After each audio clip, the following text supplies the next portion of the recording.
The Million Dollar Bond Robbery. By Agatha Christie. What a number of bond robberies there have been lately, I observed one morning, laying aside the newspaper. Poirot, let us forsake the science of detection and take to crime instead. You are on the, how do you say it, get-rich-quick tack, at Monday Ami. Well, look at this last coup, the $1 million worth of Liberty bonds which the London and Scottish Bank were sending to New York, and which disappeared in such a remarkable manner on board the Olympia. If it were not for the mal de mer, and the difficulty of practicing the so excellent method of lever-gyre for a longer time than the few hours of crossing the Channel, I should delight to voyage myself on one of these big liners, murmured Poirot dreamily. Yes indeed, I said enthusiastically. Some of them must be perfect palaces, the swimming baths, the lounges, the restaurants, the palm courts. Really, it must be hard to believe that one is on the sea. Me, I always know when I am on the sea, said Poirot sadly. And all those bagatelles that you enumerate, they say nothing to me, but, my friend, consider for a moment the geniuses that travel, as it were, incognito. On board these floating palaces, as you so justly call them, one would meet the elite, the haute noblesse of the criminal world. I laughed. So that's the way your enthusiasm runs. You would have liked to cross swords with the man who sneaked the Liberty bonds. The landlady interrupted us. A young lady as wants to see you, Mr. Poirot. Here's her card. The card bore the inscription, Miss Esme Farquhar, and Poirot, after diving under the table to retrieve a stray crumb, nodded to the landlady to admit her. In another minute one of the most charming girls I have ever seen was ushered into the room. She was, perhaps, about 25, with big brown eyes and a perfect figure. She was well dressed, and perfectly composed in manner. Sit down, I beg of you, mademoiselle. This is my friend Captain Hastings, who aids me in my little problems. I am afraid it is a big problem I have brought you today, M. Poirot, said the girl, giving me a pleasant bow as she seated herself.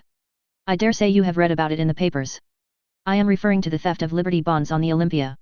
Some astonishment must have shown itself in Poirot's face, for she continued quickly. You are doubtless asking yourself what I have to do with a grave institution like the London and Scottish Bank. In one sense, nothing, in another sense, everything. You see, M. Poirot, I am engaged to Mr. Philip Ridgway. Aha! And Mr. Philip Ridgway was in charge of the bonds when they were stolen. Of course, no actual blame can attach to him, it was not his fault in any way. Nevertheless, he is half distraught over the matter, and his uncle, I know, insists that he must carelessly have mentioned having them in his possession. It is a terrible setback in his career. Who is his uncle? Mr. Vavasour, joint general manager of the London and Scottish Bank. Suppose, Miss Farquhar, that you recount to me the whole story. Very well. As you know, the bank wished to extend their credits in America, and for this purpose decided to send over $1 million in Liberty bonds. Mr. Vavasour selected his nephew, who had occupied a position of trust in the bank for many years, and was conversant with all the details of the bank's dealings in New York, to make the trip. The Olympia sailed from Liverpool on the 23rd, and the bonds were handed over to Philip on the morning of that day by Mr. Vavasour and Mr. Shaw, the two joint general managers of the London and Scottish. They were counted, enclosed in a package, and sealed in his presence, and he then locked the package at once in his portmanteau. A portmanteau with an ordinary lock? No, Mr. Shaw insisted on a special lock being fitted to it by Messrs. Hubs. Philip, as I say, placed the package at the bottom of the trunk. It was stolen just a few hours before reaching New York. A rigorous search of the whole ship was made, but without result. The bonds seemed literally to vanish into thin air. Poirot made a grimace. But they did not vanish absolutely, since I gather that they were sold in small parcels within half an hour of the docking of the Olympia. Well, undoubtedly the next thing is for me to see Mr. Ridgway. I was about to suggest that you should lunch with me at the Cheshire Cheese. Philip will be there. He is meeting me, but does not yet know that I have been consulting you on his behalf. Philip Ridgway was a pleasant-faced man of 30-odd, with just a touch of greying hair at the temples. His face looked drawn and haggard. The theft of the bonds which had been placed in his charge had almost demoralized him, and he reproached himself vainly for not having exercised greater care.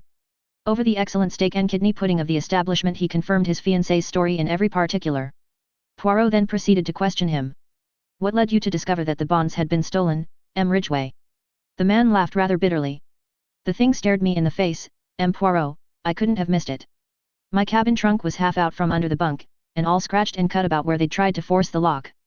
But I understood that it had been opened with a key. That's so. They tried to force it, but couldn't. And in the end they got it unlocked somehow. Curious, said Poirot, his eyes beginning to flicker with the green light that I knew so well. Very curious. They waste much time trying to prise it open, and then, sapristi. They find they have the key all the time, for each of Messrs. Hub's locks is unique. They couldn't have had the key.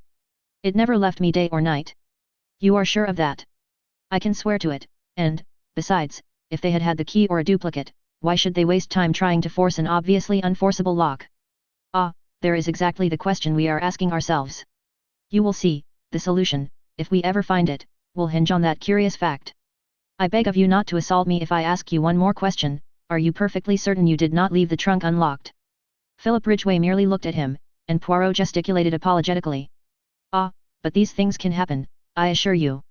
Very well, the bonds were stolen from the trunk. What did the thief do with them? How did he manage to get ashore with them? Ah! Cried Ridgway. That's just it. How? Word was passed to the customs authorities, and every soul that left the ship was gone over with a tooth comb.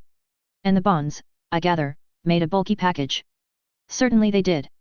They could hardly have been hidden on board, and, anyway, we know they weren't, because they were offered for sale within half an hour of the Olympia's arrival, long before I got the cables going and the numbers sent out. One broker swears he bought some of them even before the Olympia got in. But you can't send bonds by wireless. Not by wireless, but did any tug come alongside? Only the official ones, and that was after the alarm was given, when everyone was on the lookout. I was watching out myself for their being passed over to someone that way. My God, M. Poirot, this thing will drive me mad. People are beginning to say I stole them myself. But you also were searched on landing, were you not? Asked Poirot gently. Yes. The young man stared at him in a puzzled manner. You do not catch my meaning, I see, said Poirot, smiling enigmatically. Now I should like to make a few inquiries at the bank. Ridgway produced a card and scribbled a few words on it. Send this in, and my uncle will see you at once. Poirot thanked him, bade farewell to Miss Farquhar, and together we started out for Threadneedle Street and the head office of the London and Scottish Bank. On production of Ridgway's card we were led through the labyrinth of counters and desks, skirting paying in clerks and paying out clerks, and up to a small office on the first floor, where the joint general managers received us.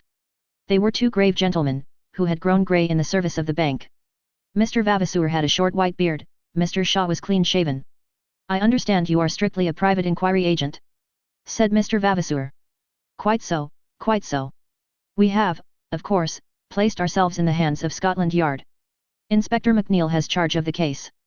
A very able officer, I believe. I am sure of it, said Poirot politely. You will permit a few questions, on your nephew's behalf? About this lock, who ordered it from Messrs. Hubs? I ordered it myself, said Mr. Shaw. I would not trust to any clerk in the matter. As to the keys, Mr. Ridgway had one, and the other two are held by my colleague and myself. And no clerk has had access to them. Mr. Shaw turned inquiringly to Mr. Vavasour. I think I am correct in saying that they have remained in the safe where we placed them on the 23rd, said Mr. Vavasour, and then added, my colleague was unfortunately taken ill a fortnight ago, in fact, on the very day that Philip left us. He has only just recovered. Severe bronchitis is no joke to a man of my age, said Mr. Shaw ruefully. But I am afraid Mr. Vavasour has suffered from the hard work entailed by my absence, especially with this unexpected worry coming on top of everything. Poirot asked a few more questions. I judged that he was endeavouring to gauge the exact amount of intimacy between uncle and nephew. Mr. Vavasour's answers were brief and punctilious. His nephew was a trusted official of the bank, and had no debts or money difficulties that he knew of. He had been entrusted with similar missions in the past. Finally we were politely bowed out. I am disappointed, said Poirot as we emerged into the street. You hope to discover more? They are such stodgy old men. It is not their stodginess which disappoints me, Monday Ami. I do not expect to find in a bank manager a keen financier with an eagle glance, as your favorite works of fiction put it. No, I am disappointed in the case, it is too easy. Easy? Yes, do you not find it almost childishly simple? You know who stole the bonds? I do. But then, we must, why? Do not confuse and fluster yourself, Hastings. We are not going to do anything at present. But why? What are you waiting for? For the Olympia. She is due on her return trip from New York on Tuesday. But if you know who stole the bonds, why wait? He may escape. To a South Sea island, where there is no extradition. No, Monday Ami, he would find life very uncongenial there. As to why I wait, yet. To the intelligence of Hercule Poirot the case is perfectly clear, but for the benefit of others not so greatly gifted by the good God, the Inspector McNeill, for instance, it would be as well to make a few inquiries to establish the facts. One must have consideration for those less gifted than oneself. Good Lord, Poirot! Do you know, I'd give a considerable sum of money to see you make a thorough ass of yourself, just for once. You're so confoundedly conceited. Do not enrage yourself, Hastings.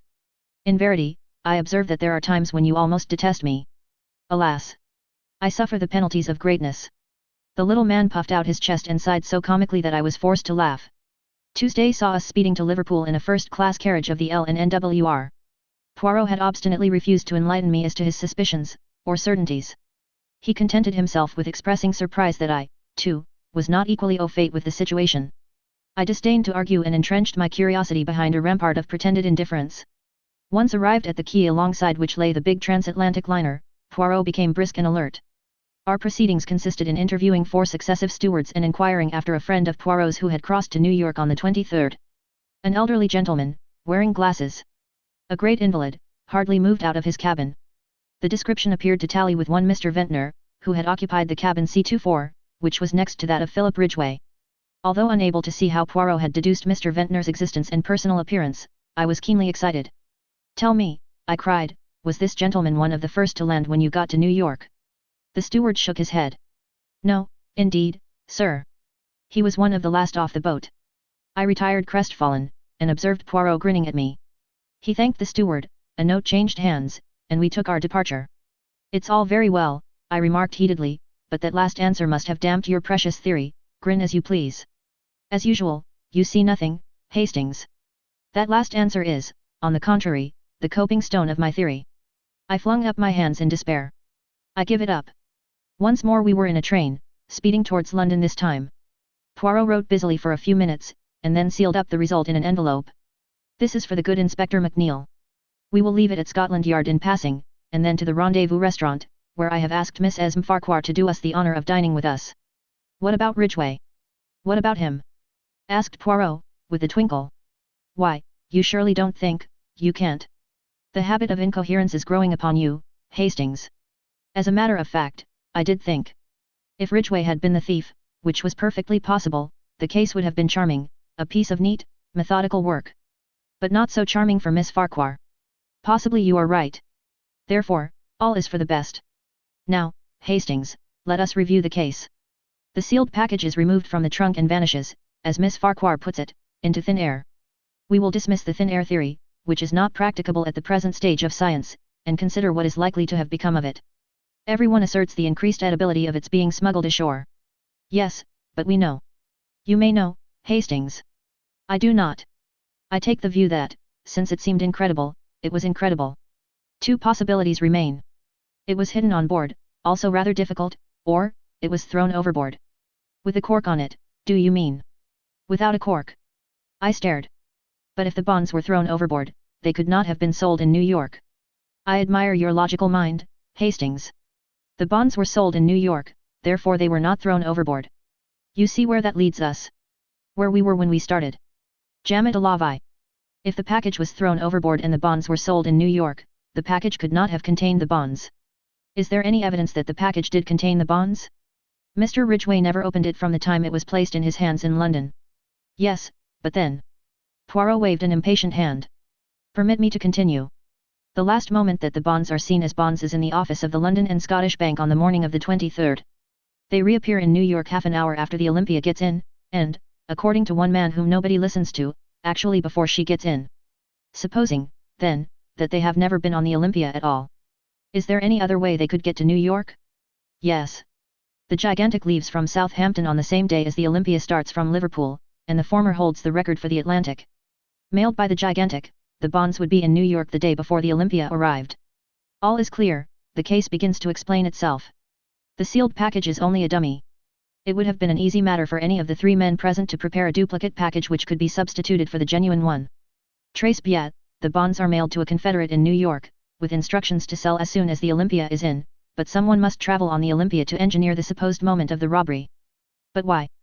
Because, if Ridgway merely opens the packet and finds it a dummy, suspicion flies at once to London.